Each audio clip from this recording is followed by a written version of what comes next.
حصول علم اور سفر کے حوالے سے بات چل رہی ہے، تو جبرائیل علیہ السلام بھی تو آئے ہیں نبی علیہ السلام کے پاس، صحیح بخاری کی جو روایت ہے، مسلم کی روایت کہ آئے اور آپ سے کچھ سوالات کیے، مال احسان، جی جی ایمان، تو وہ بھی ایک حصول علم کی جو ہے، مطلب ظاہر سی بات ہے جو لوگ بیٹھے ہیں تو اس کے لیے انہوں نے سفر کیا اور آئے اور لوگوں کو دین سکھایا۔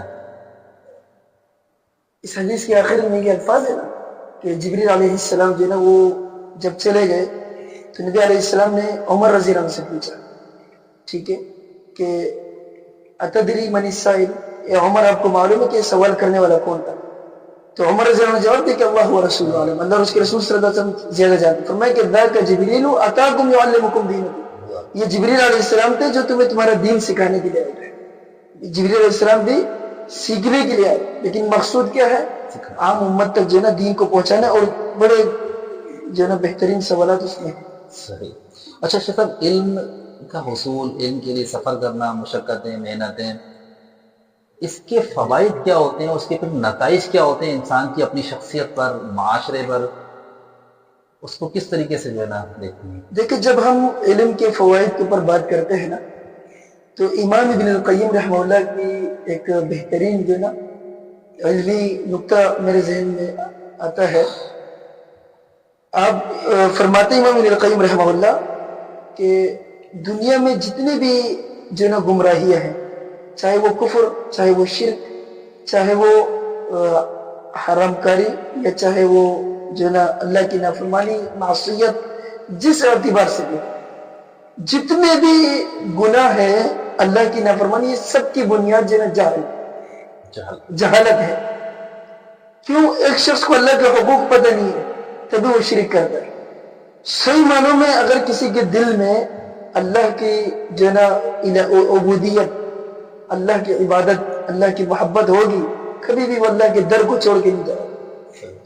جس بندے کے دل میں صحیح معنوں میں اللہ کے رسول صلی اللہ علیہ وسلم کی محبت ہوگی، کبھی بھی وہ نبی علیہ السلام کی اتباع اور اطاعت کو چھوڑ کر کسی امتی کے پیچھے نہیں جائے، یہ یاد رکھیں، ٹھیک ہے؟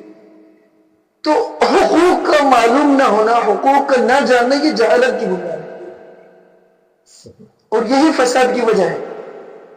اور علم جو ہے یہ اصلاح معاشرہ، توحید، ایمان، اسلام اور اللہ کی فرمانبرداری اور دین میں آگے بڑھنا، ان سب کی بنیاد ہے۔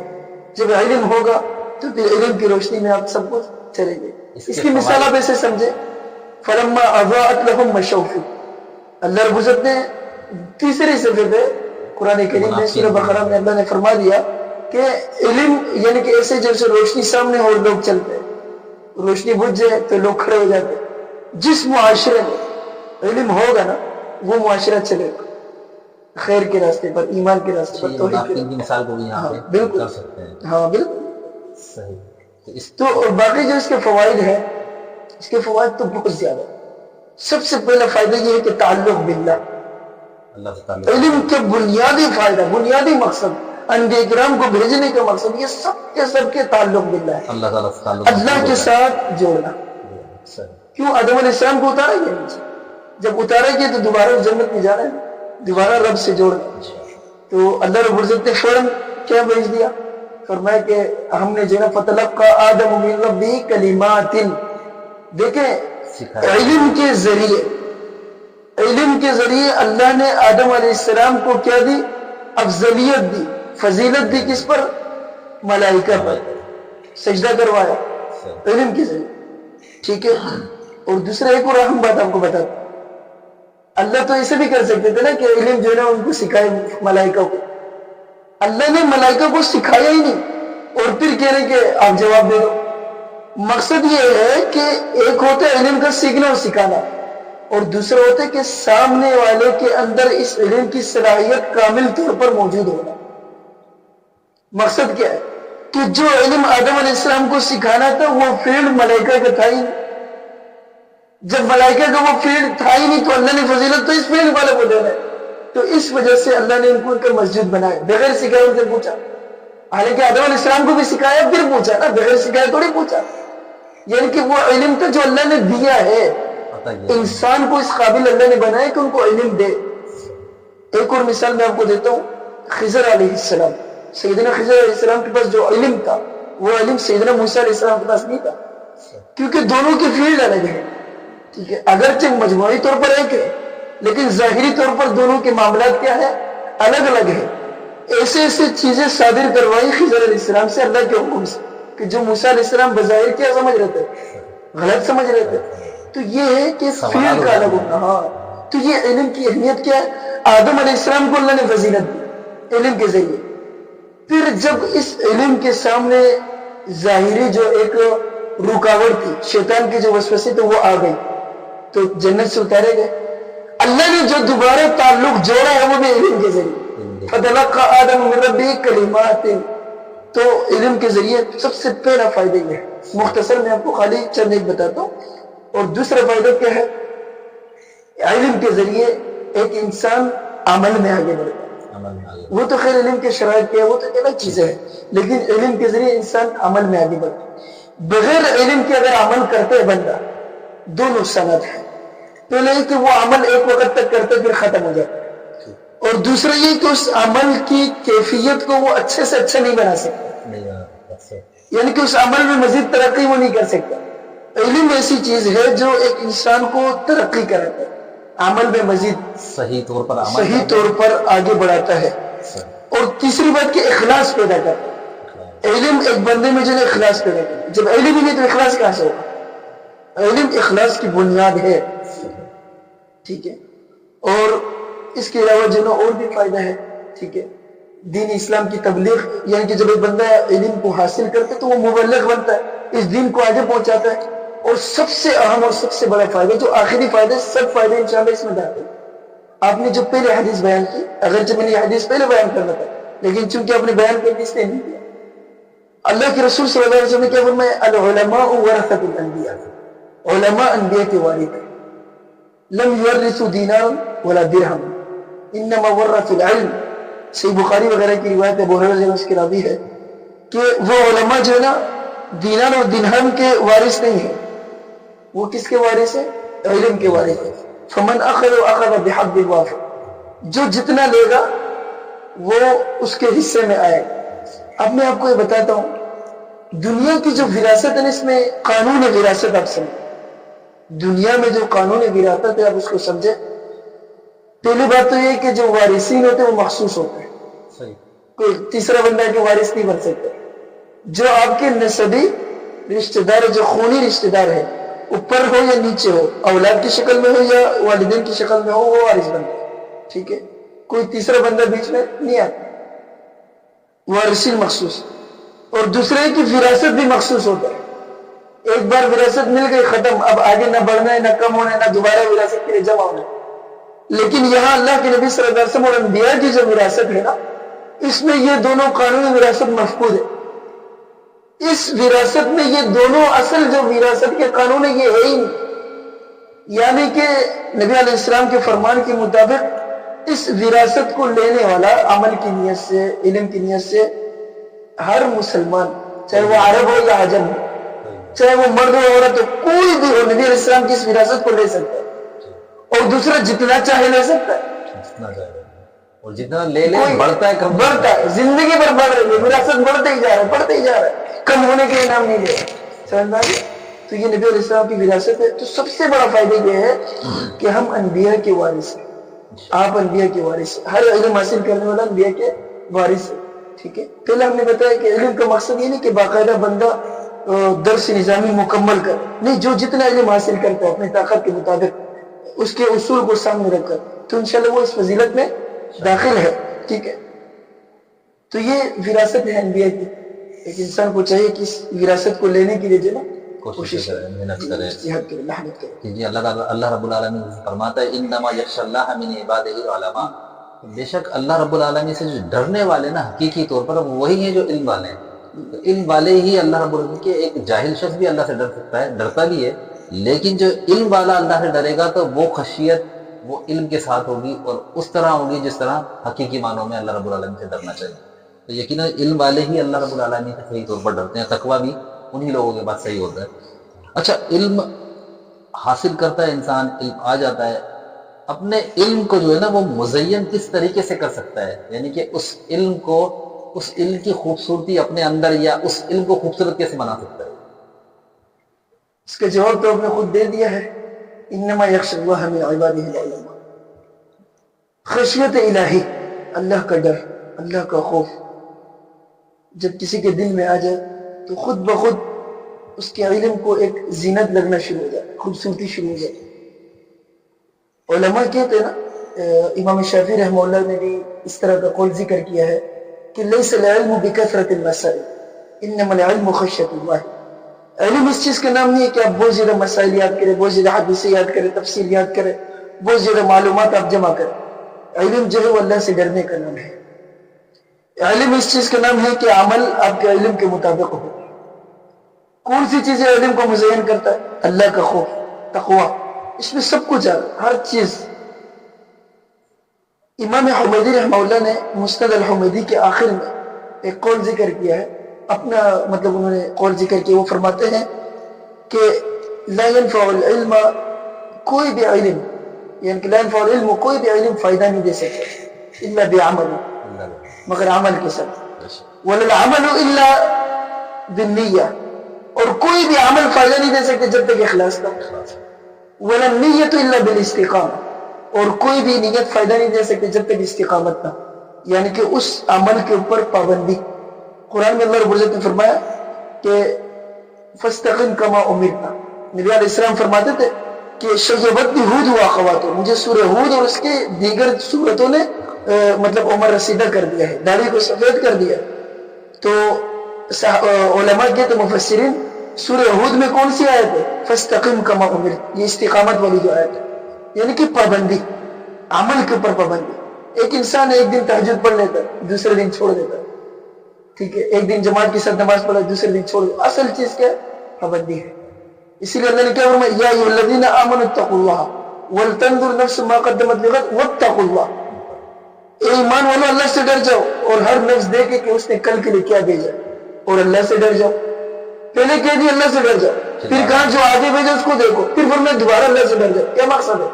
مقصد ہے کہ عمل کرتے وقت اللہ سے ڈرنا، عمل کرنے کے بعد بھی اللہ سے ڈرنا، کہ اس کی حفاظت کے اندر اس کو ضائع نہیں کرنا، ریاکاری نہ ہو، شرک کی آمیزش نہ ہو، بدعات نہ ہو، خرافات نہ ہو، ٹھیک ہے، چیزیں نہ ہو، ٹھیک ہے۔ سفیان ثوری رحمہ اللہ وہ فرماتے ہیں کہ شیطان جو ہے وہ بندے کے پیچھے لگا ہوا،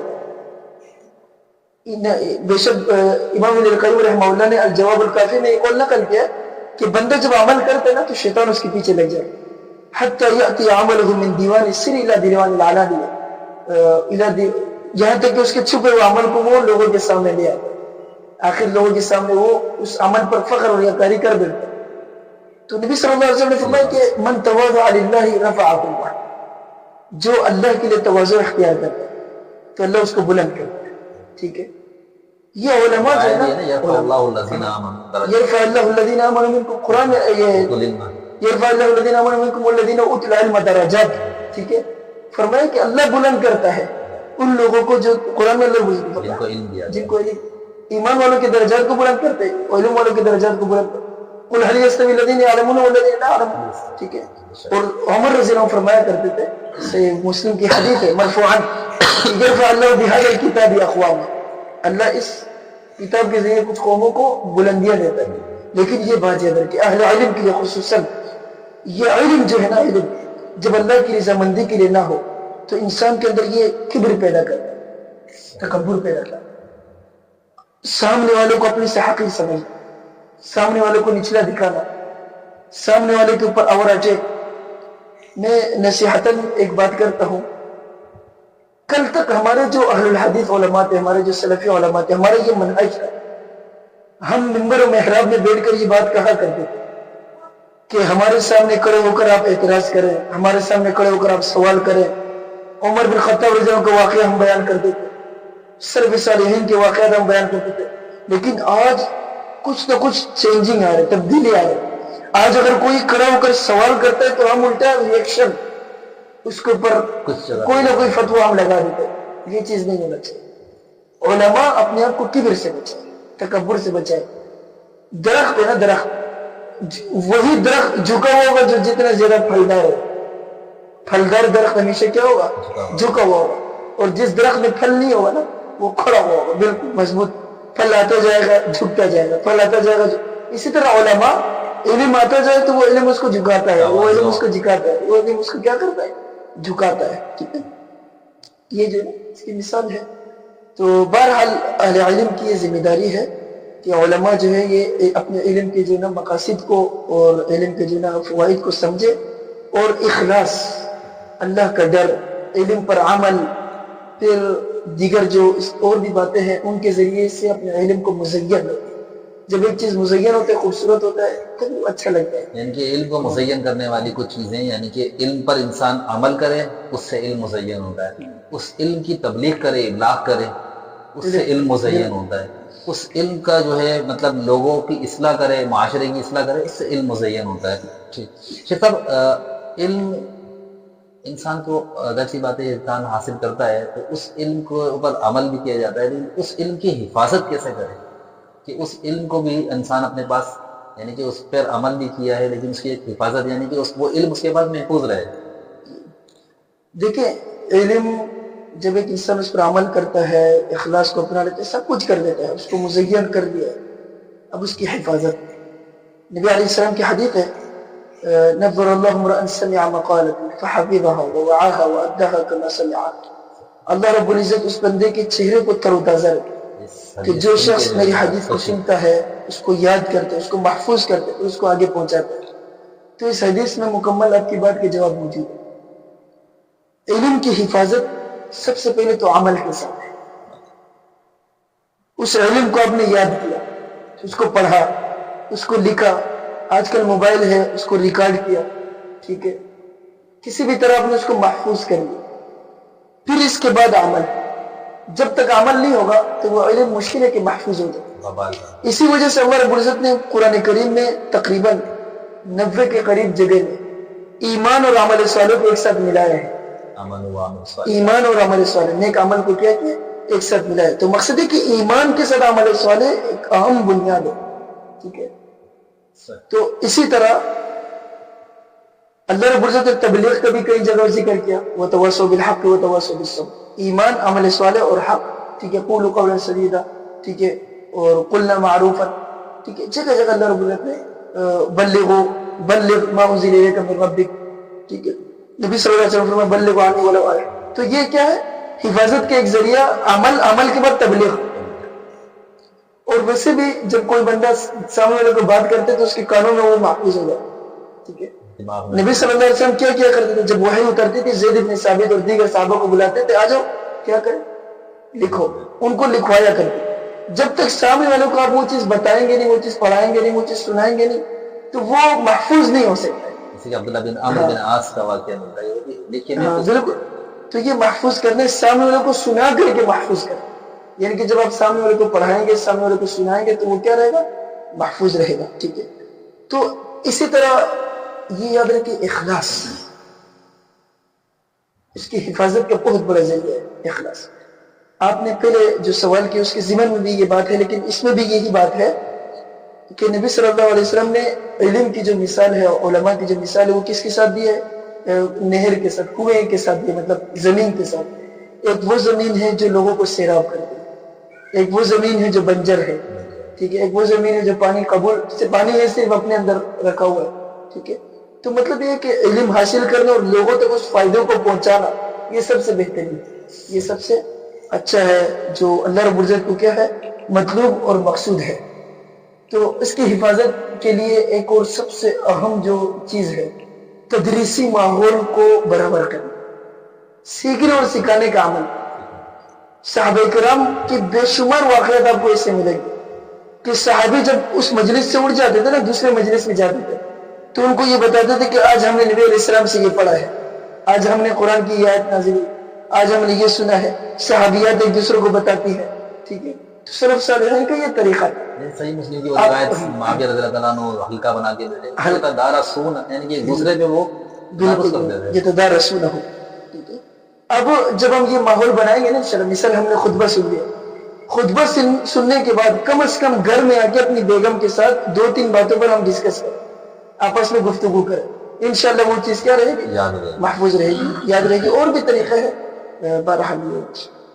اچھا صاحب حفاظت بھی ہو جاتی ہے، لیکن یہ ہے کہ ایک چیز اس میں جو آخری میں ذکر کرنا چاہتا تھا کہ وہ کہ انسان کے پاس علم بھی آ جاتا ہے، عمل بھی آ جاتا ہے، لیکن ایک ایسی چیز جو اس کے علم کو، عمل کو برباد کر دیتی ہے، اس کا کیا مطلب، کس طریقے سے ہم اس کی حفاظت کر سکتے ہیں؟ یعنی کہ ایک ایسی چیز ہے، صحیح بخاری کی وہ حدیث ہے، اس پہ آپ وضاحت کریں تھوڑی، کہ ابو ہریرہ والی کہ وہ 3 لوگوں سے جو ہے نا جہنم کی آگ کو بھڑکایا جائے گا، تو اس چیز کی حفاظت کس طرح کر سکتے ہیں؟ دیکھیں کوئی بھی چیز ہو، مثال ایک پنکھا آپ خریدتے ہیں نا، پنکھا لے کر آئے ہیں، اب اس کو یوز نہیں کر رہے، استعمال نہیں کر رہے، 2 سال گزر گئے، 3 سال گزر گئے، اس پنکھے نے خراب ہو گیا، اب جیسے چالو کریں گے اچانک خراب. ٹھیک ہے، کوئی بھی چیز ہے. اسی طرح علم ہے، جب ایک بندہ اس کے مطابق عمل نہیں کر رہا، اس کی تبلیغ نہیں کر رہا، تدریسی ماحول برابر نہیں کر رہا، دیگر معاملات میں وہ شامل نہیں ہو رہا ہے، ٹھیک ہے، تو پھر آخر کیا ہوگا؟ وہ علم اس سے ختم ہو جائے. ٹھیک ہے، اس نے ختم ہونا ہے. نبی صلی اللہ علیہ وسلم نے کیا فرمایا؟ صحیح مسلم کی روایت ہے، ان اللہ لا يقبض العلم انتزاعا ينتزع من قلوب الناس. اللہ رب العزت علم کو نہیں اٹھائے گا لوگوں کے دلوں سے، بلکہ علماء کو موت دے کر ان کی وفات کے ساتھ جو نا علم کو اٹھائے گا. پھر پیچھے جاہل لوگ رہ جائیں گے اور لوگ ان کو اپنی سربراہ بنا لیں گے. تو مطلب ہے کہ علم جب پھیلانے والے نہیں ہوں گے، علم پہنچانے والے نہیں ہوں گے، آخر یہ علم کیا ہو جائے گا؟ ختم ہوتا چلا جائے گا. پھر اس میں اہم بات یہ ہے کہ علم کو جو ختم کرنے والی چیز ہے، جو بنیادی چیز ہے، جس طرف آپ نے اشارہ کی، وہ ریاکاری ہے. پہلے ہم اخلاص پر ذکر کریں، اخلاص کے جو الٹ ہے وہ کیا ہے؟ ریاکاری ہے. جب ریاکاری کسی چیز میں آ جائے تو پھر وہ اس چیز کو تباہ و برباد کر دی. عبداللہ ابن مبارک رحمہ اللہ، اس کے ایک بہترین قول امام زہبی رحمہ اللہ نے سیر و اعلام النبلاء میں نقل کیا. وہ فرماتے ہیں کہ رب عمل قلیل، اور ایک میں ہے رب عمل صغیر تکبرہ النیہ ورب عمل کبیر تصغرہ النیہ. یعنی کہ ایک عمل ہوگا اور بہت چھوٹا سا عمل ہوگا، چھوٹا سا عمل، ایک ذرے کے برابر، لیکن نیت جو ہے وہ اس کو احد پہاڑ سے بھی بڑا بنا دے. علی رضی اللہ عنہ جو ایک مد کھجور، یعنی کہ ایک مٹھی بھر کھجور، وہ یہودی کے باغ میں کیا کر کے لائے تھے؟ مزدوری کر کے لائے تھے. تو نبی علیہ السلام نے اس کو کیا کیا؟ سارے ڈھیروں کے اوپر بکھیر دیا اور کہا کہ یہ ان سب پر باری. ٹھیک ہے، تو یہ ان کی محنت کا نتیجہ تھا. تو اسی طرح یعنی کہ اخلاص کی وجہ سے ایک چھوٹی سی چیز جو ہے نا، وہ اللہ اس کو بڑا بنا دیتا ہے. اور جب ریاکاری آ جائے نا، ریاکاری، وہ رب عمل کبیر، بڑا عمل ہوتے، بڑا عمل. جہاد کتنا بڑا عمل ہے، لیکن اس نے جب اپنے آپ کو نحر کیا، اپنے آپ کو جب اس نے کاٹا، تو نبی علیہ السلام نے کیا فرمایا؟ کہ یہ خودکشی کر کے مرا ہے، جہنم میں ہے. ٹھیک ہے، اتنا بڑا عمل، اپنے آپ کو قربان کرنے والا عمل، خود موت سے گلے لگانے کے لیے جا رہا ہے. ٹھیک ہے، لیکن نیت نے اس کو کیا کر دی. اور جس حدیث کی طرف آپ نے اشارہ کیا، نبی علیہ السلام نے فرمایا کہ جہنم جو ہے یہ 3 قسم کے لوگوں سے بھڑکائی جائے گی. اور سیدنا ابو ہریرہ رضی اللہ عنہ حدیث کے راوی ہے. مستدرک حاکم میں جو الفاظ ہے نا، ابو ہریرہ رضی اللہ عنہ اس حدیث کو بیان کر رہے تھے، تو پہلی بار جب انہوں نے بیان کیا تو بیان کرنا شروع کیا حدیث کو، اور ان کے شاگرد نے ان کو کہا، پہلے ان کے شاگرد نے انہیں کہا کہ ابو ہریرہ آپ مجھے ایسی حدیث بیان کیجئے جو آپ نے نبی علیہ السلام کے زبان مبارک سے سنا ہے، اور آپ کو وہ حدیث بیان نہیں اسی طرح یاد ہے، بھولے نہیں ہیں آپ. تو ابو ہریرہ نے حدیث بیان کرنا شروع کیا تو آپ بے ہوش ہو کے گر گئے. دوبارہ پھر جب ہوش میں آئے، پھر ان کے شاگرد نے دوبارہ یہ حدیث پوچھی، پھر بے ہوش ہو کے گر گئے. 3 بار یہ واقعہ پیش آیا. پھر اس کے بعد انہوں نے یہ حدیث بیان اور فرمانے لگے کہ اللہ کے رسول صلی اللہ علیہ وسلم نے فرمایا کہ قیامت کے دن جہنم کی آگ کو 3 بندوں سے بھڑکایا جائے. وقودها الناس والحجار. اللہ کیا کہتے ہیں؟ اس جہنم کا جو ایندھن ہے، اس کو جو بھڑکانا ہے، وہ کیا ہوں گے؟ پتھر ہوں گے، اور لوگ ہوں گے، انسان ہوں گے. تو 3 قسم کے لوگوں سے. سب سے پہلے حدیثوں میں مختلف الفاظ ہیں، سب سے پہلے جو ہے نا ایک عالم کو لایا جائے، ایک قاری کو لایا جائے، قرآن پڑھنے والا، علم حاصل کرنے والا. آج کل لوگوں میں ایک ٹرینڈ چل پڑا ہے، مقصد یہ کہ خوبصورت آواز، علمی شخصیت، اب اس کے اوپر لوگوں کی واہ واہ، لوگوں کی تعریفات، اور پھر لوگوں کے اندر ریاکاری بہت زیادہ. ٹھیک ہے، اللہ ہمیں ان چیزوں سے محفوظ رکھے. تو یہ جو چیز ہے نا، یہ مقصد اپنے علم اور اپنا سب کچھ، اپنا واہ واہ اور اپنی تعریفیں کروانا. اور آج کل تو جو نا یوٹیوب کا جو دور ہے، اس میں کیا ہے، بھائی میرے فالوور کتنے ہیں، اس کے کتنے ہیں، اس کے کمنٹس کتنے ہیں، اس کے کمنٹس کتنے ہیں، اس کے لائک کتنے ہیں، اس کے لائک کتنے ہیں، یہ ساری چیزیں. تو یہ واقعی میں ریاکاری کے ایک واضح شکل ہے، اس میں کوئی شک نہیں کہ ریاکاری کا واضح شکل ہے کہ اگر کوئی بندہ اس قسم کی بات کرتا ہے تو بہرحال تو ان چیزوں سے اپنے آپ کو بچانا ہے. تو یہ جو چیز ہے یہ بطور نصیحت کے ہے، یہ مطلب یہ کہ ہمارے دلوں میں کھوٹ نہ آ جائے، ہمارے دلوں میں نقصان نہ آ جائے. اور اس کے ساتھ جو ہے یہ بات یاد رکھیں، اس عالم کو لایا جائے گا اور اللہ رب العزت فرمائیں گے کہ اے میرے بندے میں نے تجھے علم دیا تھا تو تو نے اس علم پر کیا کیا؟ تو وہ کہے گا کہ اللہ میں نے اس علم پر عمل کیا، تو نے مجھے قرآن دیا، میں نے صبح شام دن رات اس قرآن کی تلاوت کی خوبصورت آواز میں. مگر اللہ رب العزت جواب دیں گے کہ نہیں، آپ نے یہ عمل اس لیے نہیں کیا کہ آپ جو ہے میری رضامندی حاصل کریں، یہ عمل آپ نے اس لیے کیا کہ لوگ آپ کو بڑے قاری کہیں، لوگ آپ کی تعریف کریں، لوگ آپ کی واہ واہ کریں، بڑا خطیب ہے، بڑا خوش الہام ہے، بڑا ہر دل عزیز ہے، مختلف قسم کی باتیں. ٹھیک ہے. اور پھر اللہ رب العزت کو حکم دے گا فرشتوں کو اس کو اوندے منہ جہنم میں گرا دیا. دوسرا جو ہوگا وہ کون؟ مجاہد فی سبیل اللہ، ریاکاری میں. اور تیسرا جو ہے نا وہ مال اللہ کے راستے میں خرچ کرے گا. تو مقصد یہ ہے کہ علم بہت عظیم چیز ہے، ٹھیک ہے، لیکن جو ہے نا یہی چیز انسان کو ذلیل کر سکتی ہے. اور یہ آپ کا آخری سوال تھا، تو میں اپنی بات کو ختم کرتا ہوں ایک مثال کے اوپر. قرآن کریم آپ پڑھیں، اللہ رب العزت نے قرآن کریم میں علم کے حوالے سے میں آپ کو بلکہ دو باتیں میں کرتا ہوں، ٹھیک ہے، کیونکہ یہ موضوع پھر ہم چھیڑے یا نہ چھیڑے. دو یعنی کہ دو مثالیں دی ہیں اونٹ کی. اللہ رب العزت نے قرآن کریم میں اونٹ کی دو مثالیں دی اور یہ اہم بات ہے. افلا ينظرون الى الابل كيف خلقت، اللہ فرماتے کہ یہ لوگ اونٹ کی طرف نہیں دیکھتے کہ کیسے پیدا کیے گئے.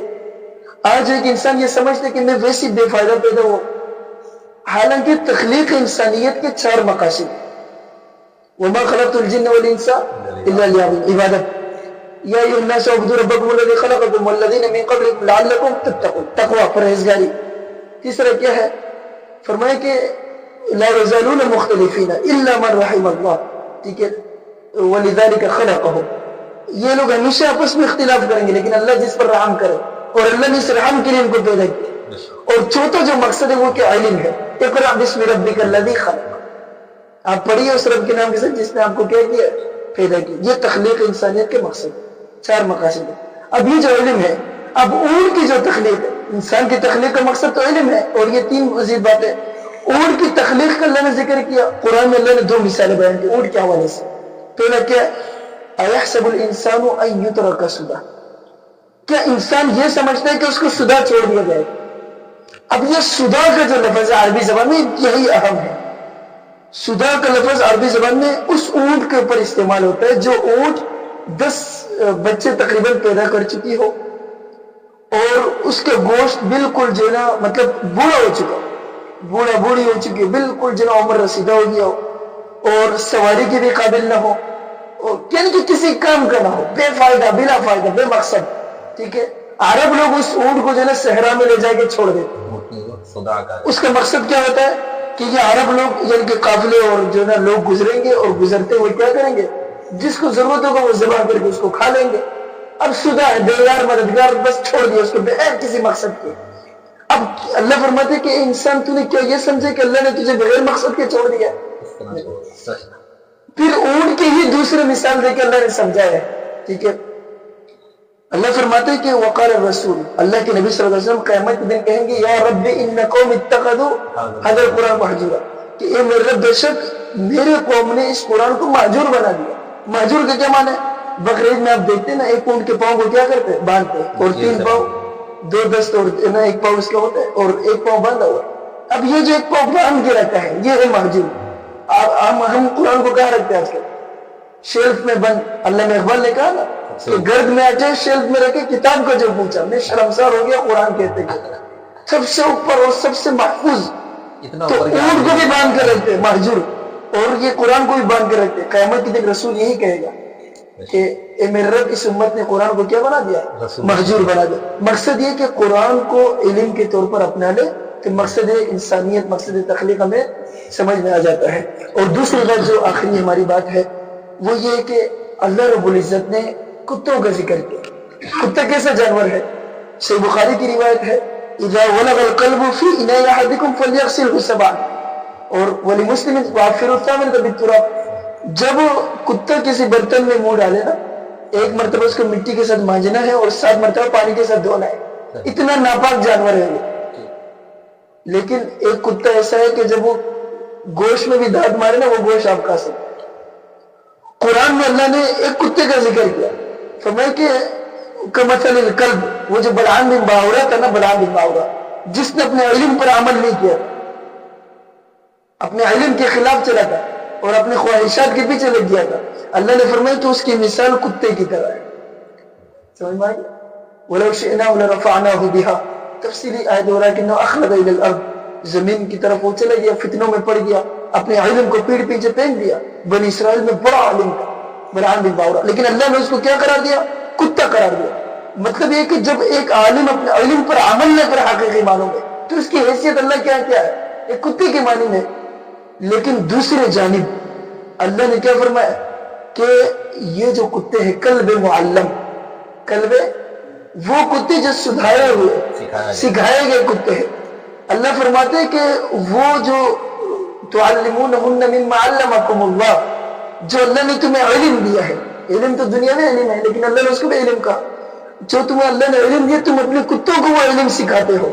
ٹھیک ہے، اگر یہ کتا بسم اللہ پڑھ کے آپ نے چھوڑا ہے اور یہ کتا کسی کو مار بھی دے، حالانکہ مردار حرام ہے لیکن کتا اس کو مار رہا ہے، آپ نے بسم اللہ پڑھ کے چھوڑا ہے، وہ ہرن وہ بکری آپ کے لیے حلال ہے.